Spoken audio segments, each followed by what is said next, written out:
Les Torontois ont l'occasion de s'exprimer ce soir, en ce moment, et lundi prochain, sur le plan de la ville d'aménager un amphithéâtre extérieur à Hanlan's Point. L'idée, c'est de faciliter la tenue de festivals et de spectacles près de la plage, mais des membres de la communauté LGBTQ craignent que ça dénature un lieu historiquement et socialement important pour eux. La riche histoire queer de Hanlan's Point demeure, selon certains, encore trop peu connue. Mirna Djukic a préparé ce qui suit.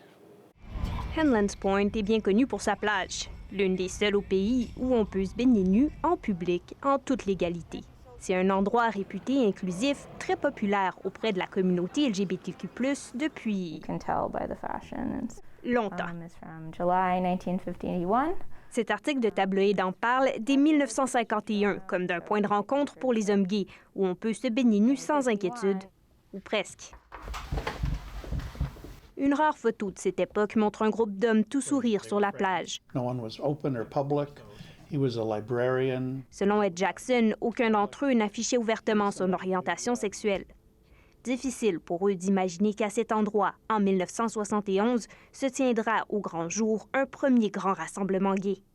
C'était seulement un pique-nique qui a rassemblé quelques 200 personnes, mais c'était public et en quelque sorte révolutionnaire.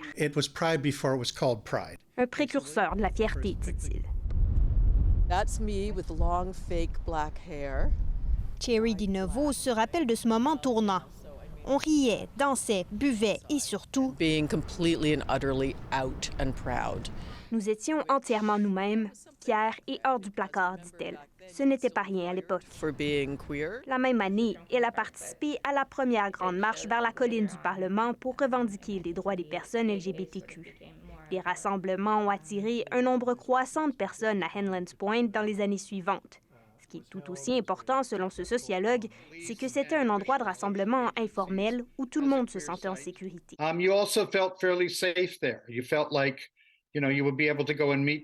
On pouvait avoir des rencontres sexuelles ou sociales et pour une fois, rien de mal n'allait nous arriver, dit-il. Des vagues de persécutions policières et de violences haineuses ont mis ce sentiment à l'épreuve dans les décennies suivantes. Mais c'est en partie pour y mettre fin que la ville a finalement permis le nudisme à Hanlan's Point en 1999, selon lui. Thierry DiNovo, qui a fait adopter de nombreuses lois pour protéger les personnes LGBTQ+, au cours de sa carrière comme député provincial, croit que l'histoire queer de Toronto est trop souvent effacée. Il demande à la ville de remettre celle de Hanlan's Point de l'avant dans son plan directeur. Ici Mirna Djukic, Radio-Canada, Toronto.